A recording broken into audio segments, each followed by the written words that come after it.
A ver, yo sé que estas cosas luego les gustan o no les gustan, nunca lo sabré. Pero, a ver, si se acuerdan, teníamos nuestro simpático amigo el modelo de flujo circular, ¿no? Que en su versión de micro solo incluía a las familias y las empresas.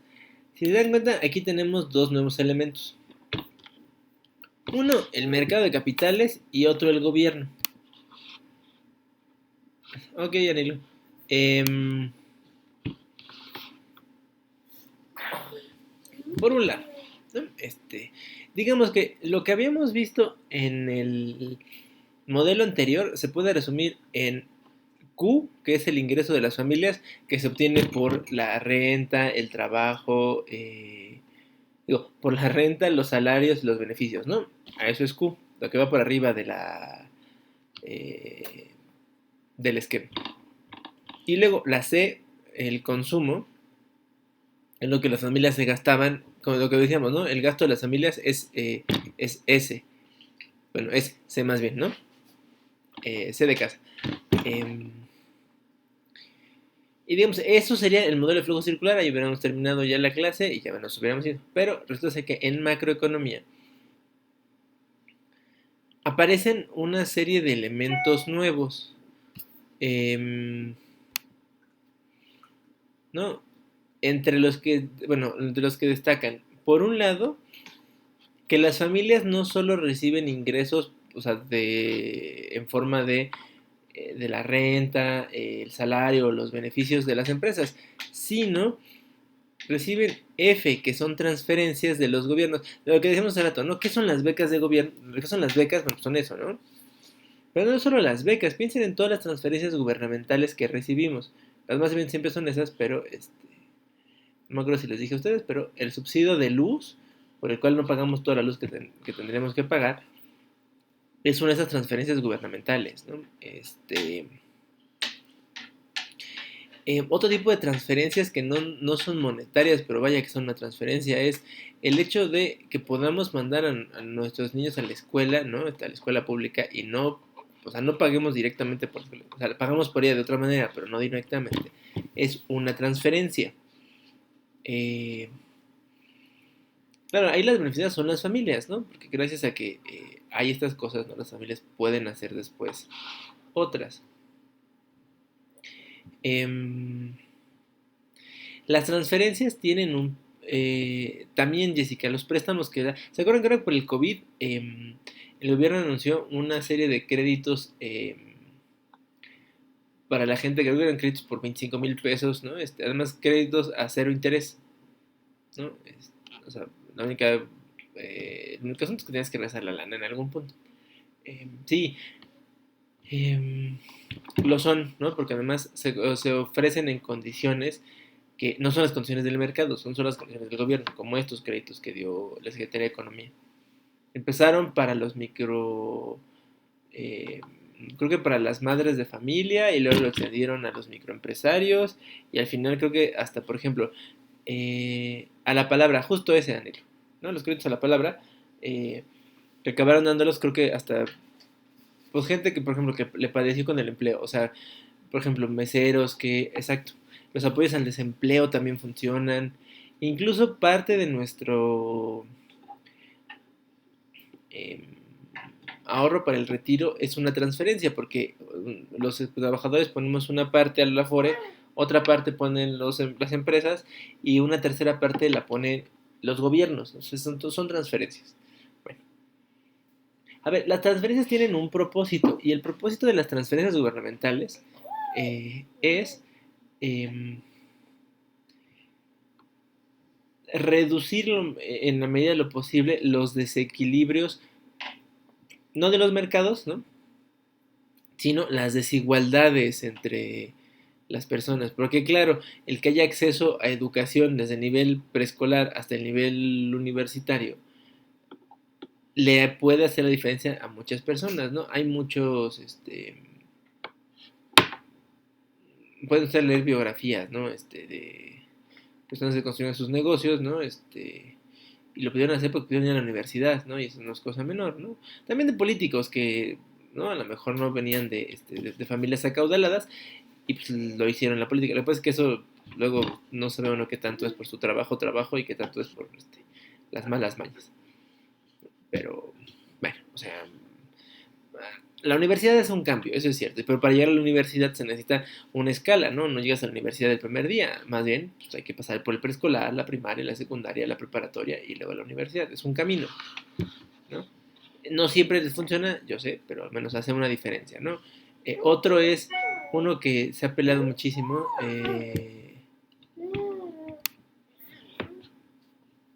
y es el de la salud, o sea, el que haya servicios de salud pública terminan siendo unas buenas transferencias gubernamentales, ¿no? Fundamentales para evitar algo que se llama los gastos catastróficos. O sea, piénsenlo ahora justo con el COVID. ¿Cuántas familias no se beneficiaron de IMSS, ISSSTE o de lo que queda del Seguro Popular llamado el INSABI, el Instituto Nacional, el Instituto de Salud para el Bienestar? Que no tuvieron que hacer el pago por estar internado, por recibir el servicio médico, ¿no? Bueno, pues hay una diferencia ahí fundamental, ¿no? Al principio del confinamiento, ¿no? Cuando se registraron los primeros casos, era escandaloso, ¿no? Que uno podía pagar hasta 200,000 pesos de cuenta de hospital por tener a alguien hospitalizado por COVID, ¿no? Digo, es trágica la situación del COVID y luego que todavía tengas que pagar cantidades de muerte, pues no está fácil. En fin, se entiende entonces qué son las transferencias gubernamentales.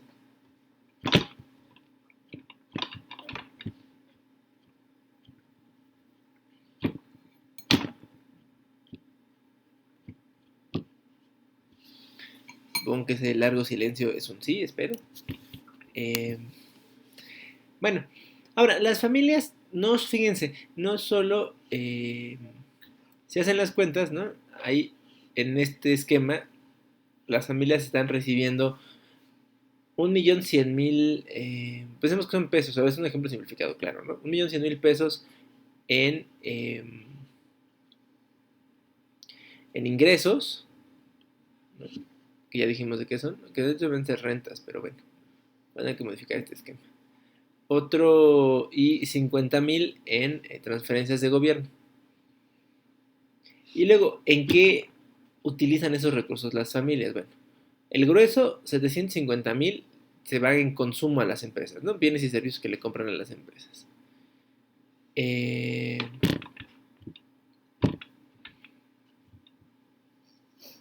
100,000 en impuestos, ¿no? Eso está serio, ¿no? Tenemos una parte importante en impuestos.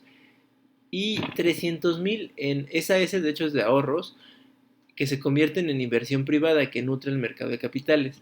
A ver, esto se debe a que, bueno, lo del consumo se entiende fácil, ¿no? No hay mucho que explicar. Luego, lo que es en impuestos, bueno, pues es lo que pagamos todos, ¿no? Por mantener al gobierno, pero además, el gobierno porque tiene una función, ¿no? Y eso vamos a ver. Es uno de los asuntos, de hecho, interesantes de la macro. No solo se trata de quejarnos, ¿no? Sino nos da herramientas para decir sobre qué y sobre cómo pasan las cosas. Y 300,000 pesos que se van a el mercado de capitales.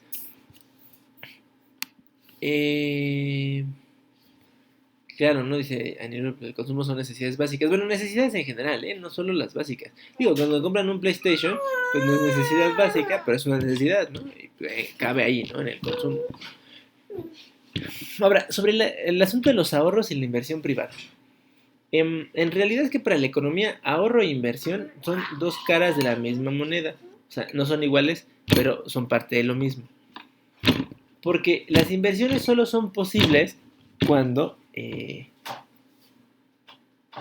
alguien genera un ahorro en algún lugar.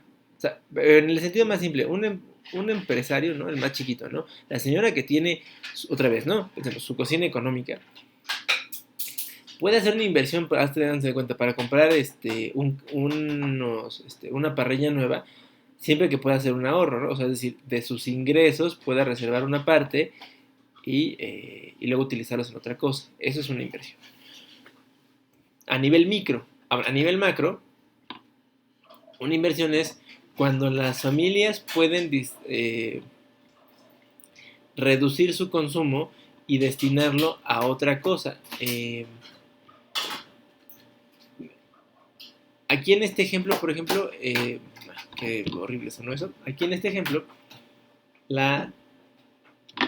les dije, ¿no? El ingreso era como de 1.150.000 y de ese las empresas, perdónenme, se iban 100.000 en impuestos, estos quedaban 1.050.000 para consumo. Y de eso las familias solo consumían 750 y todavía ahorraban 300. Ahora, una cosa es el ahorro, me dirán ustedes, y otra cosa es que eso se vaya al mercado de capitales, ¿no? ¿Cómo creen que suceda? ¿Cómo creen que el ahorro termina siendo parte del mercado de capitales?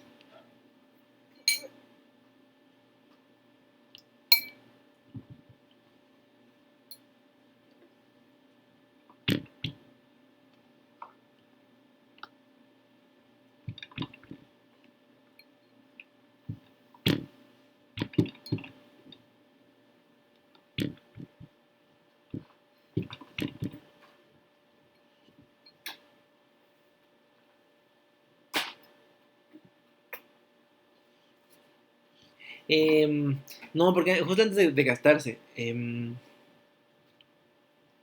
A ver,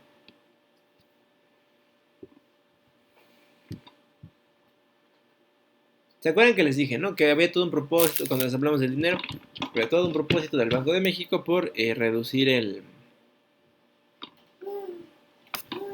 la cantidad de efectivo que circula y promover la bancarización. Bueno, literal, ¿eh? Cada que nuestros ahorros se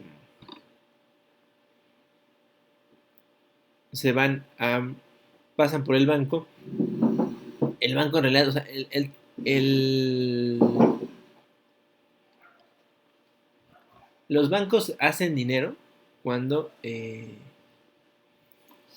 mueven, no, tienen ganancias muy bien cuando pueden mover dinero. Porque entonces, cuando ustedes tienen un ahorrito en el banco, o sea, pero incluso su nómina, ¿no? Tienen 10.000 pesos en el banco, ¿no? Que les pagaron, o hicieron un ahorro. El dinero en realidad el banco no lo tiene guardado en una bóveda. En cuanto ustedes lo depositan, sí, ese es el asunto, ¿no? Lo van, eh, ustedes ponen el dinero en el banco y el banco en el inmediato se lo presta a alguien más, ¿no? O lo pone en una inversión, pero, o sea, el asunto es instantáneo. O sea, el dinero nunca se queda fijo. Bueno, es eso, o sea, nuestros ahorros y nuestros ahorros incluso es el tiempo que pasamos entre que pensamos que les depositan la quincena y sacan el dinero para lo que sea. Ese dinero el banco lo tiene, no lo tiene paradito ahí esperando que ustedes vayan por él, sino lo está moviendo, ¿no? Y está, o sea, haciendo circular. Bueno, eso es en realidad lo que está alimentando el mercado de capitales. Por eso, fíjense, una gran meta del gobierno es que aumentemos la bancarización, dijimos, ¿no? En una clase. Porque eso haría que nuestro mercado de capitales dependa más, eh, ajá, de los ahorros nacionales que de los ahorros extranjeros, porque vamos a ver después que cuando el ahorro nacional no es suficiente, hay que depender del ahorro de otros para enriquecer el mercado de capitales, ¿no? Eso es una cosa que nos pasa mucho a los mexicanos. Fíjense, el ejemplo opuesto es Japón.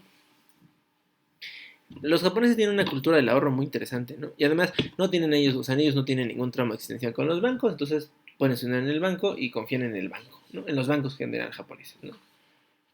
Los bancos japoneses no tienen ninguna diferencia con los bancos mexicanos, o sea, hacen lo mismo, en cuanto el dinero les cae, lo utilizan para otra cosa. Bueno, esto le ha permitido al gobierno, fíjense, al gobierno japonés, ya no solo al mercado de capitales japonés, que es muy grande, ¿no? Eh, que buena parte del crecimiento de Japón se explica por esto. Y de una manera muy simple, cuando el gobierno tiene que hacer algo, ¿no? Y necesita recursos adicionales, le puede pedir prestado al mercado de capitales japonés que funciona como de nuestro ejemplo. Claro, le presta el dinero, ¿no? Y ya, y se construye una carretera, ¿no? Se dan becas para que los estudiantes se vayan a estudiar al extranjero, o sea, lo que sea, pues, o sea, las cosas en las que gasta el gobierno.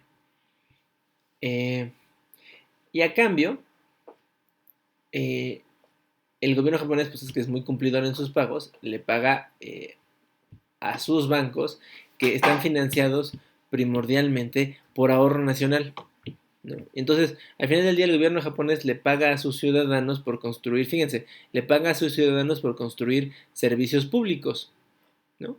Porque entonces los ciudadanos japoneses reciben los rendimientos de tener sus ahorritos guardados en el banco, ¿no? Eh,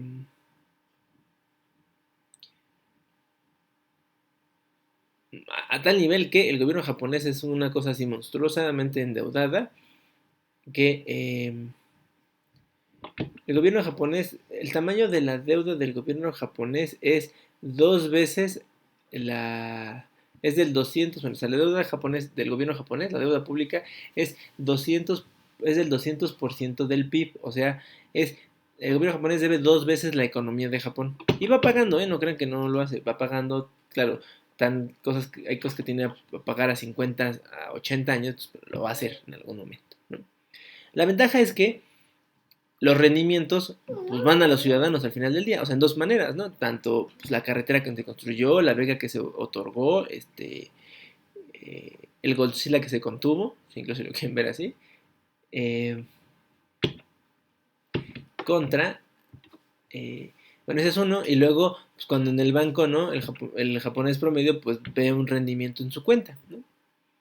Eh, Ese es el propósito de fortalecer los mercados de capitales con el ahorro nacional, ¿eh?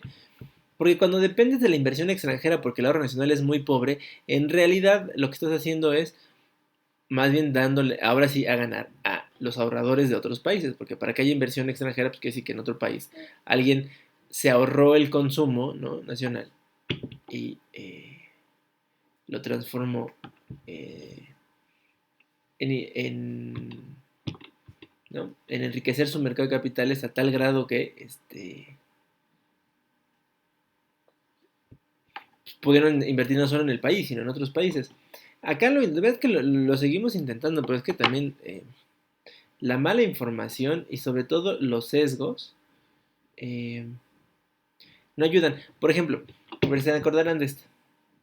O sea, una forma en la que los mexicanos terminamos sumándonos a esto es a través de nuestras cuentas de ahorro para el retiro, de nuestros afores, ¿no?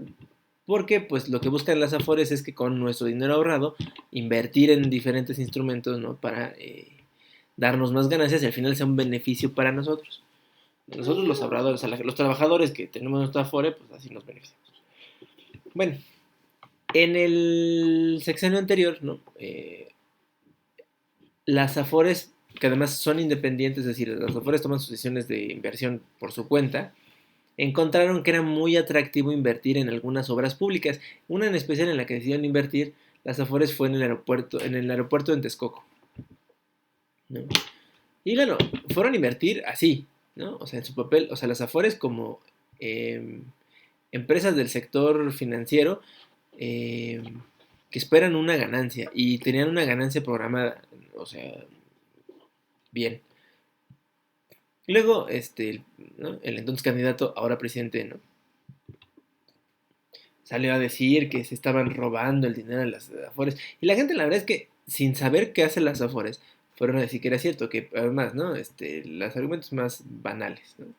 Peña Nieto había decidido que él casi que se robaran las cuentas de los mexicanos, pues que en realidad, pues, una inversión es una inversión, o sea, uno pone dinero y espera un beneficio. La pérdida surgió ahora, ¿no? De hecho, las Afores sí perdieron valor por porque como habían invertido ahí y luego el presidente canceló la obra del aeropuerto, pues ¿no? Ahí había una ganancia esperada a 30 años que ya no se vio porque se canceló el aeropuerto, ¿no? Pero fíjense, eso es no entender un proceso que es así de básico, ¿no? Pues sí, claro, es ahorro de los mexicanos, pero ahora los mexicanos que iba a darnos beneficios, porque iba a haber un aeropuerto que iba a generar actividad económica y que además le iba a dar dividendos a las afores de los, ¿no? De los que habían, de las que habían invertido ahí, que al final no pasó. Eh, hmm, Lo que dice Anilú, en realidad, los CETES comparados con su equivalente en otros países, dan bastante rendimiento. O sea, en Estados Unidos el equivalente a CETES, que es el bono de la Reserva Federal, da como el 2% al año. Los CETES andan como por el 6, 7 más o menos. En Europa el equivalente a los CETES debe andar como por el 1,5%, el 1%, muy chiquito. No. Estas inversiones para que funcionen tienen que ser con volúmenes altos de...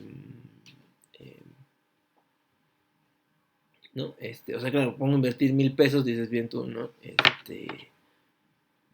Hasta menos, ¿no? Tú fuiste muy, aventado. Bueno, no, puede ser que más, ¿no? Si los CETES están dando como el 6%, o sea, deben estar dando como 60 pesos por cada 1,000. Ya sé, no parece mucho, pues, pero porque las inversiones que esperan recibir los CETES no son de 1,000 pesos, en realidad son de millones, ¿no? Para que entonces si inviertes 10 millones, ganes 600,000, entonces ya son muy atractivo, ¿no? Em, para los ahorradores pequeños como nosotros, las personas, ¿no? En realidad, nuestros otros instrumentos de inversión que son más atractivos terminan siendo estas cosas, ¿no?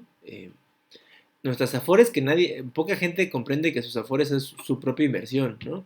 Mucha gente piensa que es un dinero que tiene, o sea, no, ni siquiera piensan que es dinero, piensan que es una cosa que está ahí perdida, ¿no? Y que un día les va a dar pensión. Hay que pensar que es algo más que eso, ¿no? Y más interesante que solo la pensión. Algunas afores permiten incluso que como ya tienes tu dinero ahí, tengas una inversión paralela, o sea, que tú sí le pongas dinero extra, ¿no? Y veas dividendos antes del retiro. No, ya no quieres. Mm, em, Esto es lo que, bueno, es uno de los elementos que se vuelven centrales. Ahora, a ver, necesitamos mercados de capitales para varias cosas, ¿eh? No creo que nada más para fortalecer a la industria o a las empresas, si quieren verlo así, ¿no? Si se dan cuenta, los recursos del mercado de capitales van a dos lugares. Uno es a las empresas en forma de inversión y el otro es a los gobiernos en forma de déficit. Que es bueno, la inversión se entiende, ¿no? O sea, las empresas cuando obtienen nuevos recursos para invertir, pues vienen del mercado de capitales, ¿no? Ya sea que obtuvieron un préstamo del banco o algún inversionista decide ponerles dinero. Y los gobiernos reciben otra cantidad, ¿no? Que se llama el déficit, que sirve para cubrir, y eso nos va a llevar a cuál es el papel acá del gobierno, ¿no? Sirven para cubrir el faltante. Fíjense, vamos a examinar eso. ¿Cuánto está gastando aquí el gobierno? A ver, alguien. O sea, G es su gasto eh, en consumo y ahí está saliendo dinero, ¿no? En G y también la F que ya hablamos, ¿no? Como transferencias. ¿Cuánto dinero entonces está gastándose aquí el gobierno en este esquema?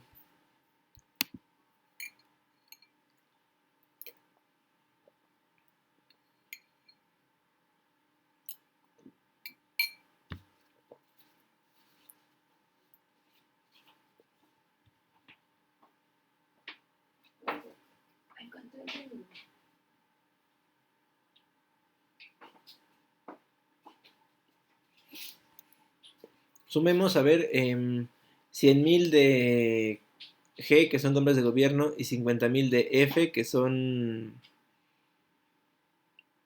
transferencias a las familias. ¿Cuánto da?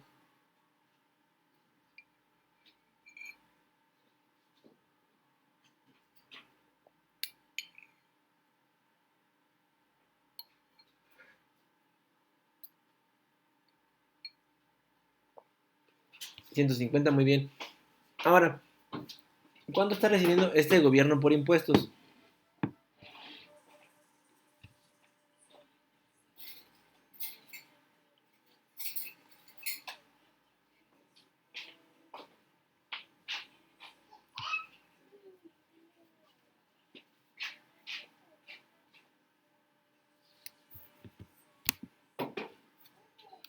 $100,000, ¿no? Dijimos que era R, que eran los impuestos.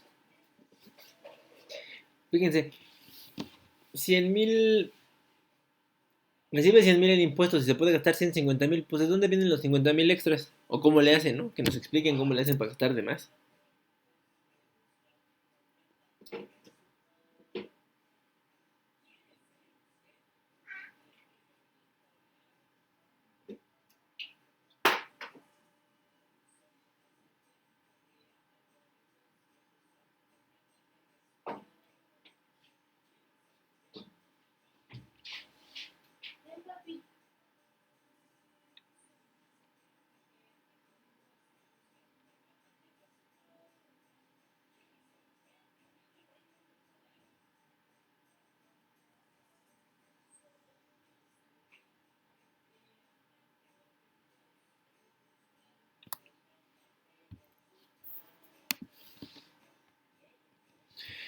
Pues no hay que generar otro gasto para justificar.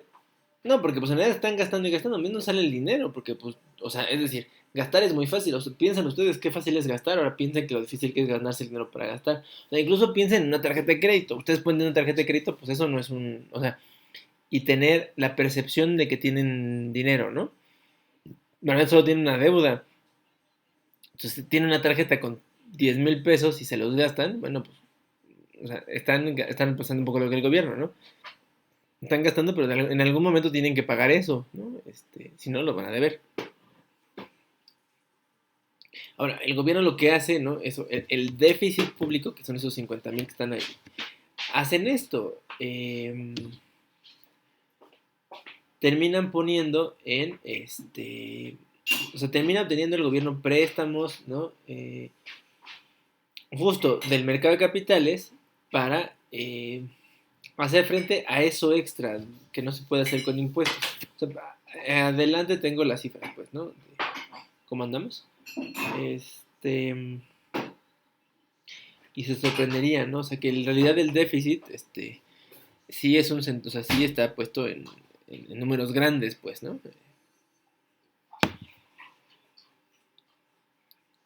Aquí, por eso es que se introduce en el modelo de flujo circular de la macroeconomía a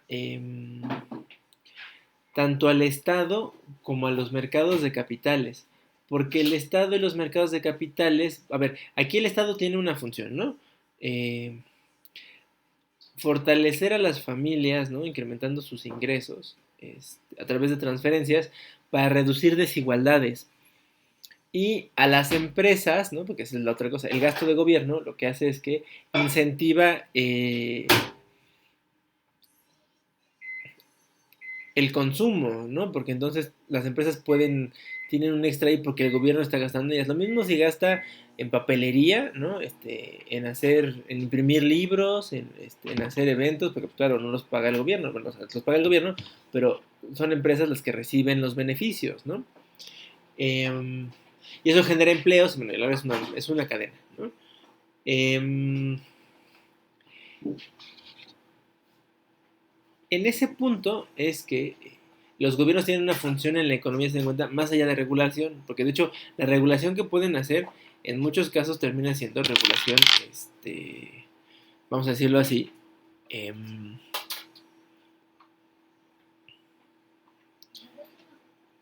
no tanto porque diga qué se puede o qué no se puede hacer, sino porque literalmente puede intervenir en la economía, como vimos que lo está haciendo, ¿no? O sea, le parece que hay un desequilibrio, pensemos en el mercado inmobiliario y entonces pues puede dar incentivos, ¿no? En forma de transferencias para que se incremente la venta de casas, ¿no? Entonces pues dan más préstamos en el caso de México a través del Infonavit, por ejemplo, ¿no? Y eso balancea las cosas. O viceversa, si ve que el mercado de inmobiliario está muy saturado, ¿no? puede quitar los subsidios para que la gente compre menos casas y entonces se elimine la saturación del mercado, ¿no? Em, si ve que la economía anda floja, pues puede aumentar su consumo, ¿no? Pues al cabo que el gobierno todo el mundo le quiere prestar porque pues, sabe que igual el gobierno siempre, o sea, fíjense, el gobierno parece que no, pero la gente tiende a observar a los gobiernos como fuentes de em,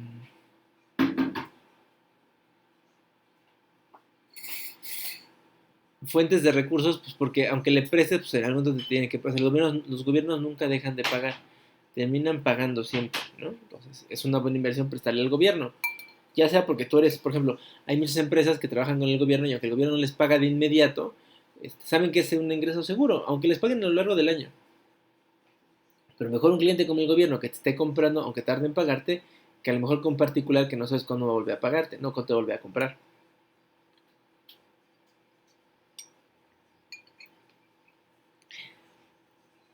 Estas formas en las que los gobiernos inciden en la economía parece que son las menos, bueno, para la economía clásica son las menos ortodoxas, o sea, son las menos recomendables, si quieren decirlo así, ¿no?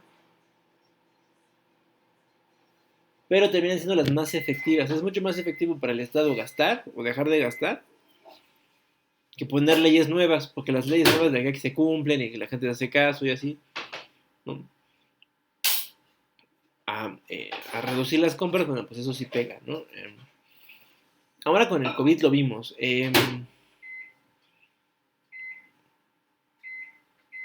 Por ejemplo, la reducción esta que anunció el gobierno de... a ver, dos cosas.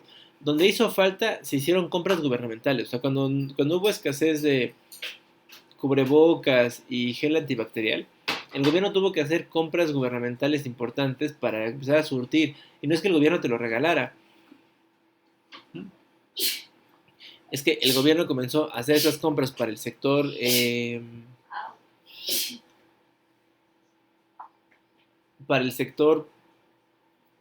público, o sea, para que los hospitales, ¿no? Y las instituciones del sector salud tuvieran cubrebocas y gel antibacterial.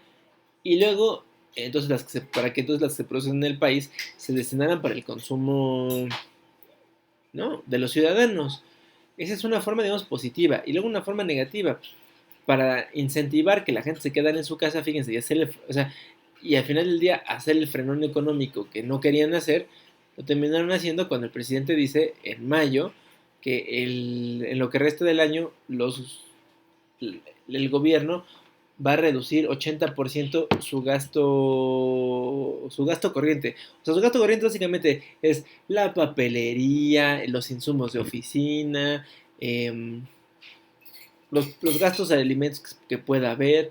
Al hacer esto, el gobierno está, o sea, digo, si lo hicieron consciente o no, no lo sé, pero lo que terminaron haciendo fue contraer el consumo, porque el gobierno, que es un buen comprador, pues dejó de comprar. Y entonces imagínense cuántas empresas que le venden al gobierno, ¿no? Chicas, medianas y grandes, ¿no? Dejaron de hacerlo, ¿no? Eh, Eso no es, o sea, digo, eso no es austeridad por sí misma, ¿no? Pues eso es quitarle incluso hasta poder al Estado de decidir cosas, ¿no? O sea, decir eso es como, pues, queremos que haya mayor consumo, pues, la verdad es que no solo en México, en muchos países eso se resuelve el gobierno gastando más, ¿no? Permitiéndole al gobierno que gaste más. Porque cuando gasta más, pues normalmente lo gasta aquí, ¿no? O sea, son pocos los gobiernos que se dan el lujo, por ejemplo, de comprar insumos de papelería traídos del exterior o comprar muebles importados, ¿no?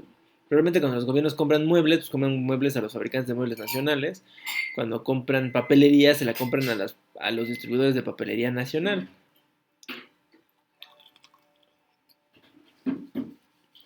Y no como un hecho de nacionalismo económico, ¿no? Sino como un hecho más importante aún,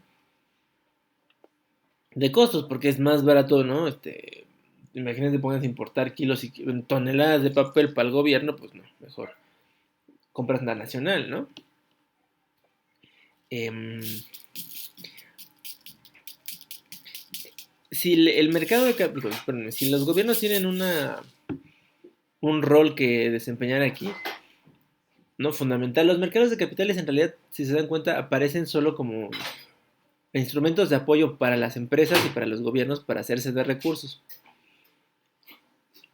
Porque en realidad los que nutren el mercado de capitales son las familias. Los ahorros de las familias son los que le ponen el dinero al mercado de capital. O sea, dicho de otra manera, si las familias no pueden ahorrar, los mercados de capitales no tienen recursos, las empresas y los gobiernos no se benefician.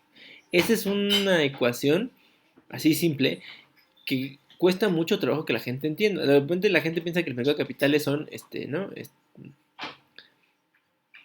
Los millonarios que ponen su dinero. No son solo ellos. O sea, claro, ellos también son familias, ¿no? Eh, pero no solo son ellos, son todas las familias que, ¿no? Que una parte de su gasto no están utilizando y probablemente no lo están utilizando y mientras no se utiliza, alguien más está recibiendo beneficios.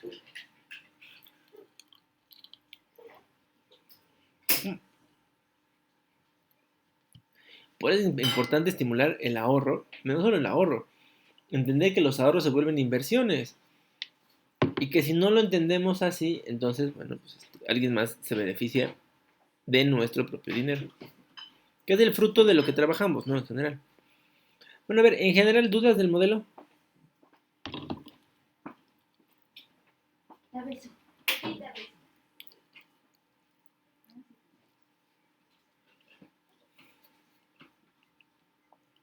No, parece que está más sencillo, ¿no? Bueno, ahora que vimos el micro, ya el macro es un poco más fácil de entender. A ver, acuérdense que tienen hasta hoy para entregar el cuestionario de la segunda semana. Que en realidad solo incluye lo de micro. Esto de macro lo vamos a ver la siguiente semana. Mm,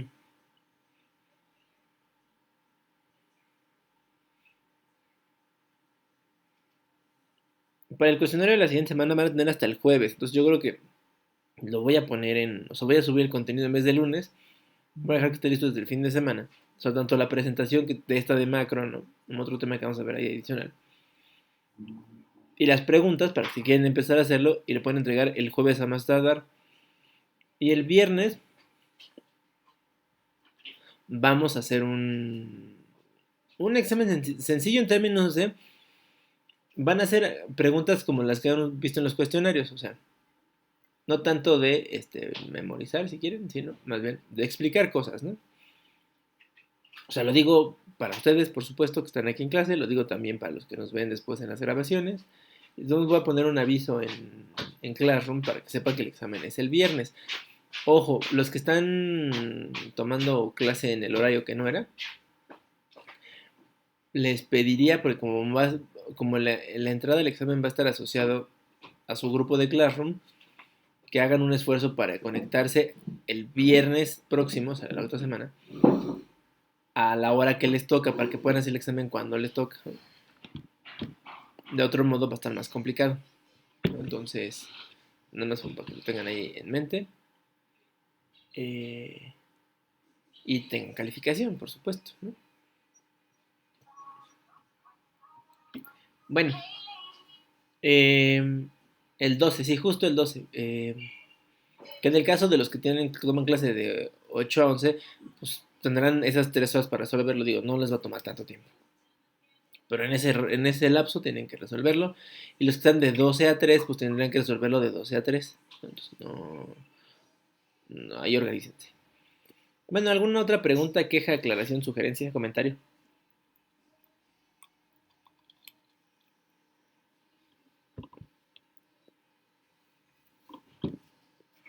Eduardo, como la otra, bueno, ¿cómo te tocó a ti?